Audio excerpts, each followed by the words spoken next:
வணக்கம் நண்பர்களே, இது தமிழ் நண்பர் சர்க்கட் சேனல். இப்போ நான் பார்க்க போகிறது மெட்ராஸ் ஹைகோர்ட் சம்மந்தமான தகவல் தான். என்ன அப்படின்னு பார்த்தீங்கன்னா, இந்த மெட்ராஸ் ஹைகோர்ட்லேருந்து ஒரு ரிசல்ட் அப்படின்றத பப்ளிஷ் பண்ணியிருக்காங்க. ஸோ அது என்ன எக்ஸாமோட ரிசல்ட்டு என்ன அப்படின்றத முழுமையாக பார்த்துருவோம். இதான் அஃபிஷியல் வெப்பேஜில் கீழே ஸ்க்ரோல் பண்ணிட்டு வந்தீங்க அப்படின்னா, சென்னை உயர்நீதிமன்ற பணியில் தட்டச்சர் பதவிக்கான, அதாவது 29/9/2024 29/12/2024 ஆகிய தேதிகளில் நடத்தப்பட்ட திறன் தேர்வில் விண்ணப்பதாரர்கள் பெற்ற மதிப்பெண்கள் அப்படின்னு சொல்லிட்டாங்க. அதாவது திறன் தேர்வில் பெற்ற மதிப்பெண்கள் என்ன அப்படின்றத மென்ஷன் பண்ணியிருக்காங்க. இது வந்து நோட்டிஃபிகேஷன் நம்பர் 2024 ஜனவரி 15 கொடுத்த ஒரு நோட்டிஃபிகேஷன், தட்டச்சர் பணி அப்படின்றது. ஓகேவா?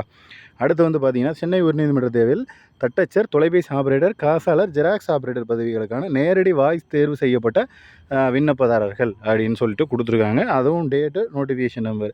இதுக்கடுத்து மூணாவது ஒரு அப்டேட் வந்திருக்கு. சென்னை மாவட்ட தட்டச்சர், அதாவது இதே சேம் அதே பணிக்கு வாய்மொழி பதவிற்கான வகை வாரியாக கட் ஆஃப் மதிப்பெண்கள் என்ன அப்படின்றதையும் மென்ஷன் பண்ணியிருக்காங்க. ஜஸ்ட்டு நீங்கள் ஒரு டச் பண்ணிங்க அப்படின்னா, என்ன பிடிஎஃப் உங்களுக்கு வேணுமோ அதை டச் பண்ணிங்க அப்படின்னா அடுத்து வந்து பிடிஎஃபாக ஓப்பன் ஆகும். பிடிஎஃபாக ஓப்பன் ஆச்சுன்னா ஜென்ரல் டர்னில் 216, இதில் வந்துட்டு டெலிஃபோன் ஆப்ரேட்டரில் 65, அடுத்து வந்து கேஷியரில் 65. இது மாதிரி ஒரு கம்யூனிட்டி இங்கே வந்து என்ன போஸ்டிங் கொடுத்துருக்காங்கன்றதை பார்க்கணும்.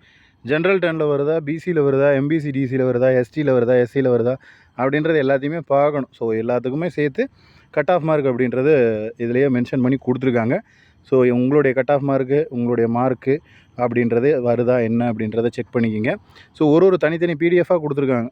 அதாவது இதுக்கு வந்து தேர்வு செய்யப்பட்டவர்கள் யார் யார் அப்படின்றதையும் பிடிஎஃப்பில் நீங்கள் ஓப்பன் பண்ணி பார்த்துக்கலாம். ஸோ ஒரு நாள் கொடுத்துருக்காங்க. ஸோ ஜஸ்ட்டு அப்படியே டச் பண்ணிவிட்டு உங்களுடைய பெயர், அதாவது நேமு அண்டு என்ன போஸ்டிங்க்கு செலக்ட் ஆகிருக்கீங்க, ப்ளஸ் வந்துட்டு ரிஜிஸ்டர் நம்பர் கொடுத்துருக்காங்க. பேரை பார்க்குறத விட ரிஜிஸ்டர் நம்பரை பார்த்துங்க, அதுதான் வந்து மெயின். ஓகேவா?